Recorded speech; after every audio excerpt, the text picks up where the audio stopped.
Good evening. तर आज मी आहे ना भरलेली मिरची बनवत आहे. तर हे बघा, हे तिखट मिरची नाही लागत, मोठी मिरची असते शिमला मिरची. तर ह्याच्यामध्ये मी ओलं खोबरं आणि त्याच्यामध्ये हळद टाकलेलं आहे, थोडंसं हिंग आणि थोडंसं लिंबू पिळलेलं आहे आणि ह्याच्यामध्ये थोडं साखर टाकलेलं आहे आणि मीठ टाकलेलं आहे. तर हे सगळं मिक्स आणि कोथिंबीर टाकलेलं आहे, मिक्स करून ह्यामध्ये भरलेलं आहे. तर आता मी गॅसवरती आहे ना पॅन ठेवलेला आहे बघा. आता ही मिरचीचं जे सारण आहे ना ते मी भरलेलं आहे. तर यामध्ये आता मी टाकत आहे.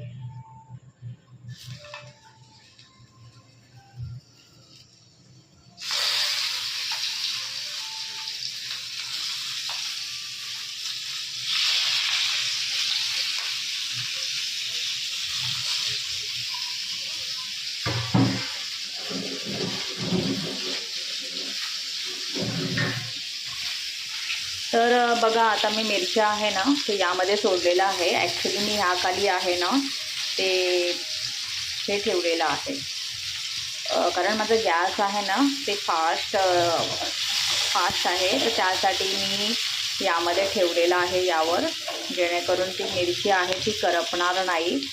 आणि थोडं 2-3 मिनटं हे झाल्यानंतर आपण ही पलटी करणार आहोत. थोडंसं आता आपण ऑइल सोडणार आहोत.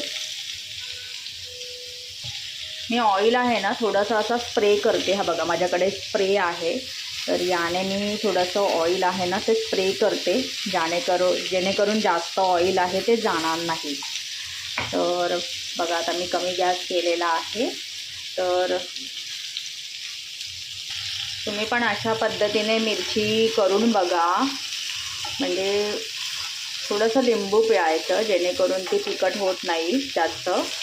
आणि एकदम कमी गॅस करून मंद आचेवरती ठेवायचं, जेणेकरून मिरची आहे ती करपत नाही.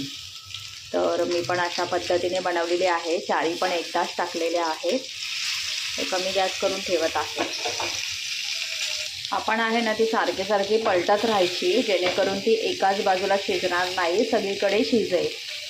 तर बघा, मी हा जो स्टँड आहे ना तो ठेवलेला आहे, चपाती भाजायचा स्टँड आहे. तर बघा, असा ठेवलेला आहे, जेणेकरून आपली मिरची आहे ती करपणार नाही.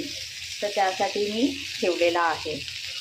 तर तुम्ही पण अशा पद्धतीने बनवून बघा, खूप छान होते मिरची. ओलं खोबरं किंवा काही लोक शेंगदाण्याचं कूट पण टाकतात. शेंगदाण्याचं कूट आणि त्यामध्ये लसूण, मसाला, मीठ, हळद हे टाकून पण बनवतात. तर तुम्ही त्या पद्धतीने पण बनवू शकता किंवा ओलं खोबरंसुद्धा टाकू शकता.